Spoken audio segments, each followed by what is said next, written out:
1.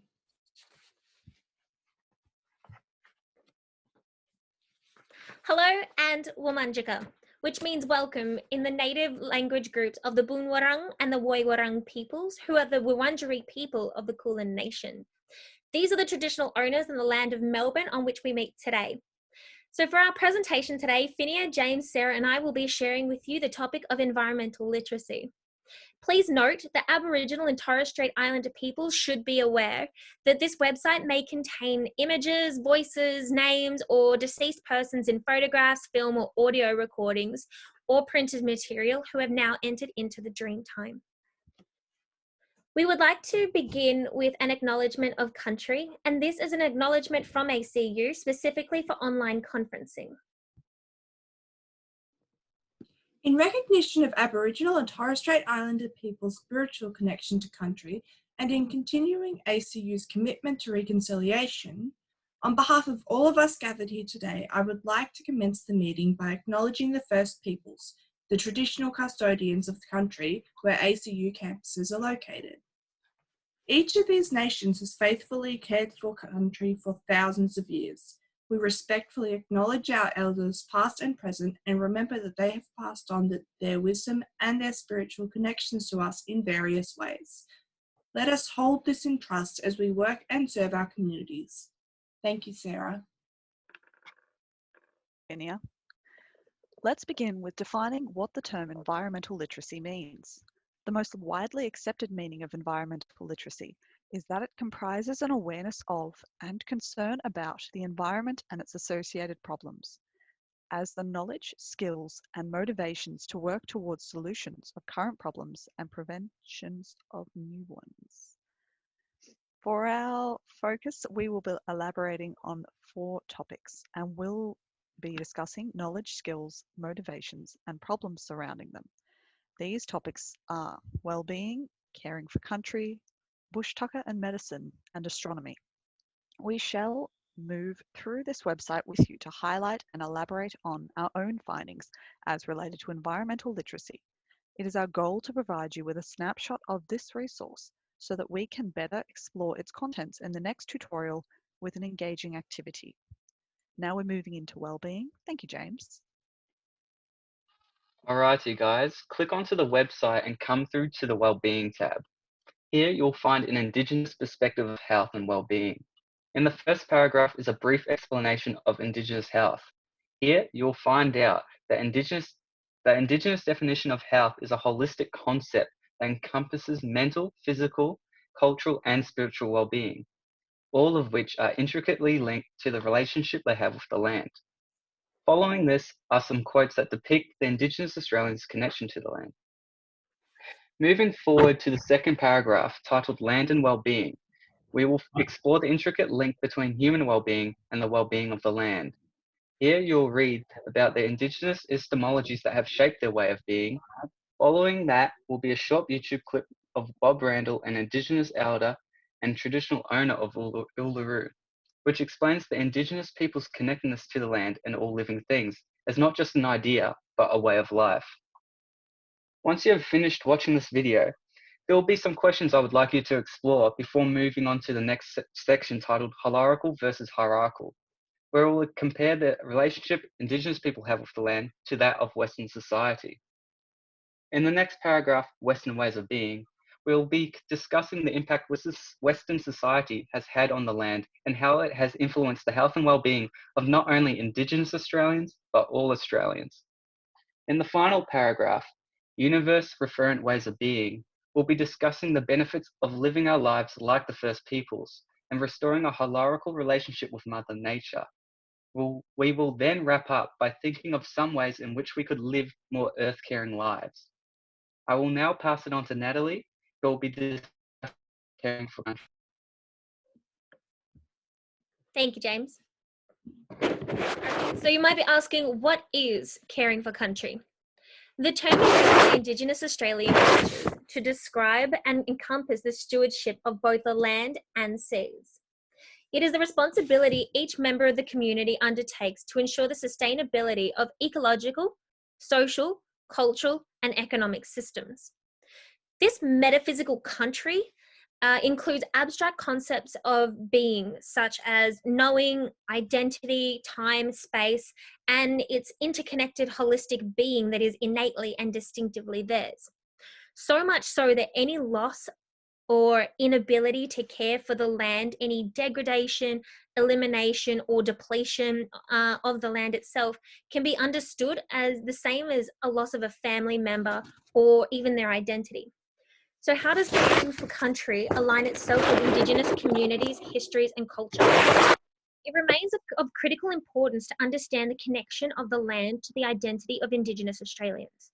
This unified field of physical, social, and spiritual connections to land and country are so intrinsically bound that they're considered to be one and the same. The term caring for country refers to the maintenance of this ecological system, as well as caring for the land in and of itself. So Indigenous Australians actively manage country or perform cultural activities such as gathering traditional foods, landscape burning and hunting, which is all selectively performed to preserve the balance of nature. They have specific knowledge of land through observation, experimentation, and traditions that teaches the knowledge and understandings they mustn't take more than what is necessary to ensure these areas remain abundant. These sanctuaries are known to protect the balance of plants, animals, and without this protection may even cease to exist. As a result of Indigenous fire knowledge, large fires are said to have been very uncommon. In addition to their inherent knowledge of burning and the effects on vegetation, they also understood sustainable land and water management practices. They were being wary of where they built their camps and burial sites, and whilst it was important for their ancestors to be buried near water, they ensured they were never close enough to impact on the embankments. And whilst burning may have appeared destructive, damaging, and not restorative, these were all misconceptions of ignorance instead of purposeful, intentional stewardship, dependent on the timing and seasons which the burnings were carried out. The welfare and health of the physical environment directly related to the health and well-being of their people. The topic of caring for country and its links to environmental literacy and the organising ideas from the Australian curriculum are country, place, culture, and people.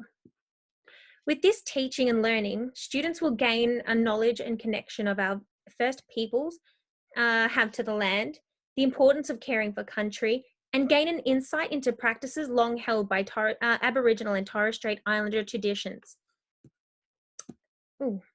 and culture. So if you click this link below, it will direct you to the University of Melbourne, where you can discover more information on Indigenous Australian knowledges, along with activities and other methods of science used by Indigenous Australians. So what is the purpose of this education? And what should this learning do? It should assist you in linking your learning to environmental literacy and give a deeper understanding to caring for country through Indigenous Australians' perspectives. The purpose is not only to share knowledge, but thinking on how you can become an active in your learning and use this educational experience to engage in reconciliation, respect, and recognition of the world's oldest continuous living culture.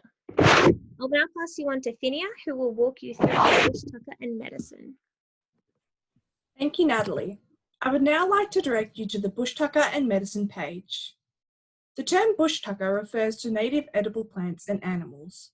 According to Clark, the Australian flora contains more than 20,000 terrestrial plant species, many of which are economically and culturally significant to Indigenous Australians.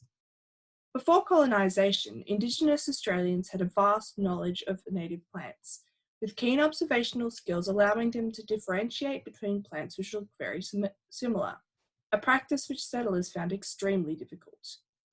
Different dialects had different names for plants, as well as their individual parts, which were generally related to their usage. An example of this occurs in the Nyaruman language of Victoria River, whereby the inland bloodwood tree was referred to as naka, while its gummy kino that was used for antiseptic washes is manuwan. This plant also has winged seeds called jietpipi, which were used as toys by the children. Bush tucker and medicine also had rich cultural significance, with many plants being used in ceremonies or for games. Gathering food was a way of life, with the men hunting while the women and children gathered plants and shellfish. Furthermore, due to health concerns, certain foods were taboo for particular people. An example of this would be with the pregnant women of Walpiri, who were not allowed to consume food derived from animals.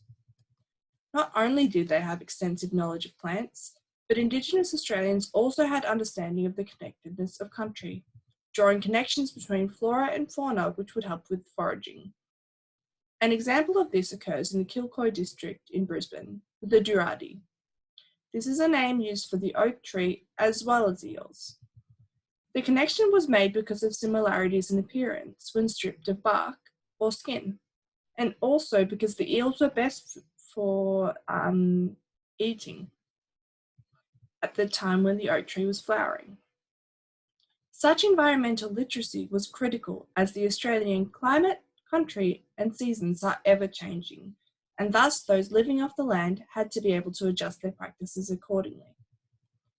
In the period following colonisation, many events occurred which caused knowledge of bush tucker and medicine to be lost. These include destruction of land, displacement of people, and lack of records. If we look at Australia today, however, we are able to see occasions in which bush tucker and medicines is being utilised. Firstly, the Indigenous community are using traditional medicinal methods sequentially and in conjunction with Western medical practices. Secondly, macadamias are a popular type of fruit which are native to Australia.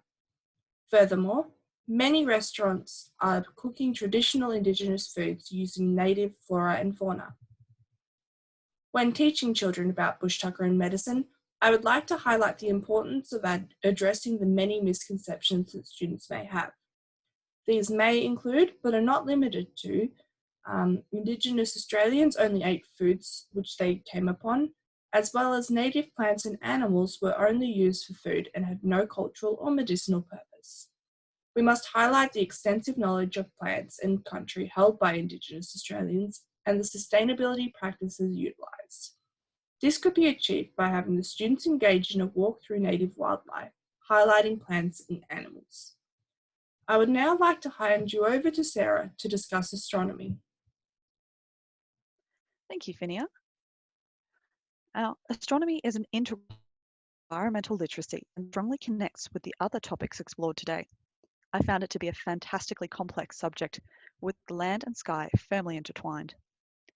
The appearance or disappearance of particular star groups has been recognised by Indigenous Australians across time to denote weather patterns, the availability of particular food sources, and historically when the pre-colonial fishermen would arrive in Arnhem Land. This connection to the stars is as relevant today as it was before colonisation. The stars are a central component of Aboriginal sky law. They often form a connection with the creator spirits. Art and stone arrangements connect the land to the stars and have practical and ceremonial purposes among Indigenous Australians. Now, it is ill-advised to assume a homogeneous astronomical system of knowledge and tradition for all Aboriginal and Torres Strait Islander peoples.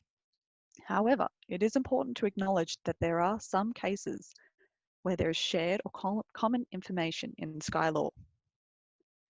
For example, this webpage discusses the story of the 7 sisters who were chased across the sky into the night, across the land into the night sky, where they became the Pleiades star cluster. This creation story is shared with many clans in the western and central deserts of Australia. Similarly, the constellation of Orion parallels the Wiradjuri traditions of central New South Wales to form a hunter biome. Another celestial phenomena known as the Great Emu in the Sky, the Milky Way, holds great significance, particularly in connection with food. The position of the Milky Way as seen in the picture indicates when emu eggs are ready to be collected and eaten. This is also used as an indication of changing seasons. The Earth parallels the sky through ancient man-made stone arrangements. The Wurundjeri stone arrangement in Victoria marks the position of the setting sun at solstice and equinox, ultimately tracking time, for a now unknown reason. Stars are essential parts of navigation. Key astronomical phenomena such as the Sun, Seven Sisters, and the Morning Star, formerly referred to as, known as Venus, act as cardinal points to guide and orientate. Traditionally, an oral map of the landscape is created through songlines, which enable the transmission of oral navigational skills. There are clear links to environmental literacy, particularly in how the sun, moon, and stars mark which food and bush medicines are available and when. For example, the best time for fishing is at the quarter moon. This corresponds with the tides. It is recognized that the quarter moon brings calmer waters for fishing. Astronomy reaches into many cross-curricular aspects, such as science, mathematics, English, and the arts. In forming connections with environmental literacy and astronomical tradition and understanding of Australia's first people, students are able to create a fuller understanding of the land and sky that surrounds them. To finish, there's a small activity at the bottom of this page that you can examine in your own time that connects Aboriginal astronomy with the Australian curriculum through science, literacy, and the arts. It explores the traditions of songlines in observing the stars. Now we'll move on to James.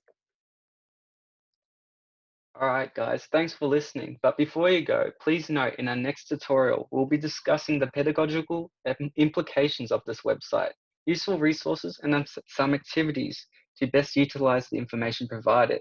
We'll also be engaging in an activity to explore this resource to its fullest capacity. Thank you, guys.